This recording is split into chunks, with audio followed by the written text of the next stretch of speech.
Olá, pessoal! Agora nós iremos dar continuidade à disciplina de tópicos especiais em Biomedicina 1. Iremos conversar a respeito das bactérias hoje, ok?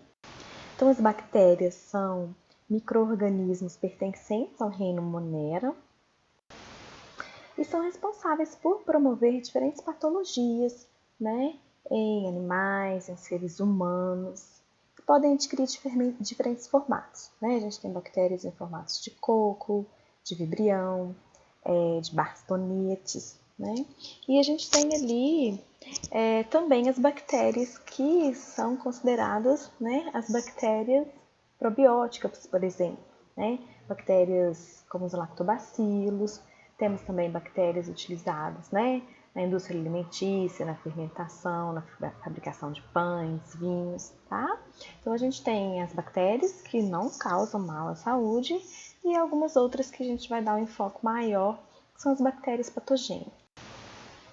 Então aqui está o formato dessas bactérias, A gente pode ter cocos, diplococos, uma bactéria em forma de vírgula que a gente chama de vibrião, bacilo, espirilo, tá? Os estafilococos.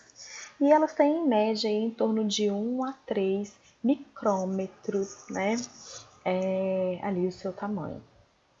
São organismos procariontes e unicelulares, tá? A gente não pode confundir aí, a gente tem alguns protozoários, por exemplo, que são unicelulares, mas não são procariontes, eles são eucariontes, tá? Então, as bactérias são esses organismos menos desenvolvidos, organismos procariontes, tá? Desprovidos aí de organelas, as principais organelas, desprovidas de núcleo. Aqui é a estrutura básica da bactéria, tá? A membrana plasmática está presente em todas elas. A gente tem a parede celular também presente em todas as bactérias.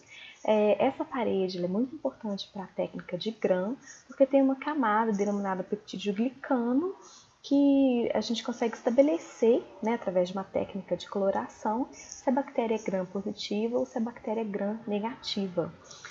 Isso é muito bom para a gente conseguir fazer a triagem dessa bactéria e conseguir chegar à espécie, ou seja, definir qual é o tipo de espécie que está infectando o indivíduo, tá? Nessa slide, nessa imagem, estou representando para vocês uma bactéria flagelada, tá? Mas nem todas as bactérias possuem flagelo, como a gente vai ver nos próximos slides. Quanto ao flagelo, gente, a bactéria pode não possuir, Então aí seria uma atrica, tá? Pode possuir somente um flagelo, a monotrica, flagelos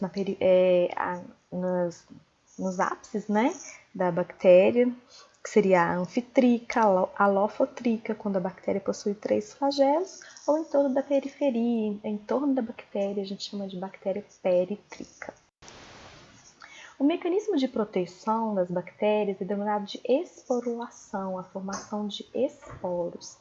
Nessa imagem, a gente pode perceber que a bactéria está reduzindo o seu tamanho e formando um esporo, porque ela encontra-se em região desfavorável, para o seu desenvolvimento. Às vezes um ambiente muito úmido, às vezes um ambiente muito seco, muito quente, tá? Então, o que a gente pode perceber nessa imagem é que a bactéria está adquirindo novas camadas de membrana, e dispensando o seu conteúdo restante, o seu restante do citoplasma, o seu restante de material genético, tá?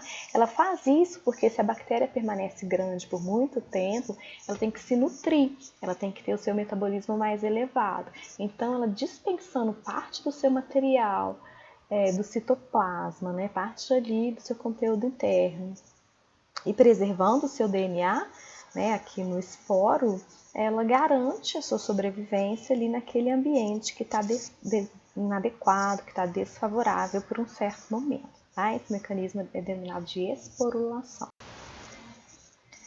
Algumas bactérias possuem cápsula, que é a estrutura que vai ali fornecer uma proteção extra a essas bactérias, fazem com que elas adquiram mais resistência. A gente fala que as bactérias capsuladas, elas são mais virulentas, tá?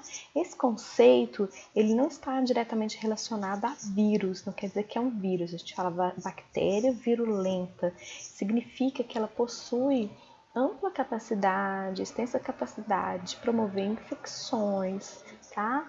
E ela é uma bactéria mais resistente. Aqui é um esquema, né, uma ilustração de uma bactéria que possui cápsula. Então, essa região em amarelo é a cápsula bacteriana, né, composta aí por polissacarídeos. Nesse slide, eu estou simulando um experimento, né, que a gente utiliza bactérias vivas que são lisadas, né, e que possuem cápsula, e bactérias vivas não capsuladas, né? E aí a gente faz um experimento e injeta essas bactérias em um camundongo. O que a gente pode perceber? O camundongo que recebeu as bactérias capsuladas, ele vai morrer, mesmo, né, essas bactérias tendo sido atenuadas, tá? Lisadas aí, que eu coloquei no slide. E em comparação ao camundongo que recebeu a bactéria que não tem cápsula, né? Esse camundongo aí, geralmente, ele sobrevive à infecção, tá? Bom, gente, com relação às estruturas da bactéria, né, eu falei da importância da parede celular, então nela a gente vai ter, né, a camada de peptídeo glicano, tá? Na parede celular a gente tem essa camada aí composta por lipossacarídeos e proteínas principalmente, tá? Então essa camada ela vai ali conferir a resistência mecânica da bactéria, a preservação da forma dessa bactéria, ok?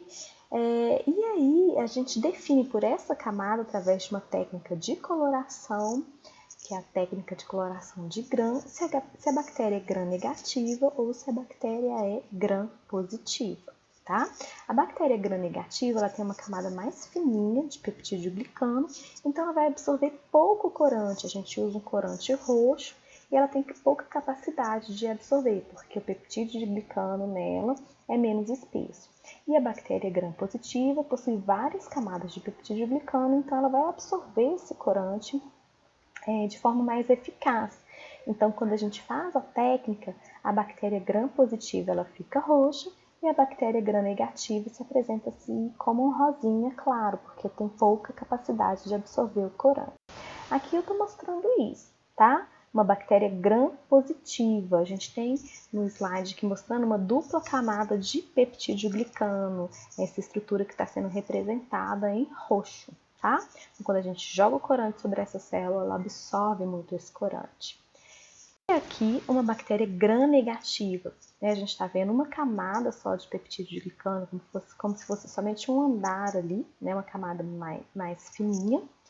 Então, ela vai absorver menos corante quando a gente jogar esse corante sobre as células. E, além disso, gente, ela tem uma camada extra de membrana.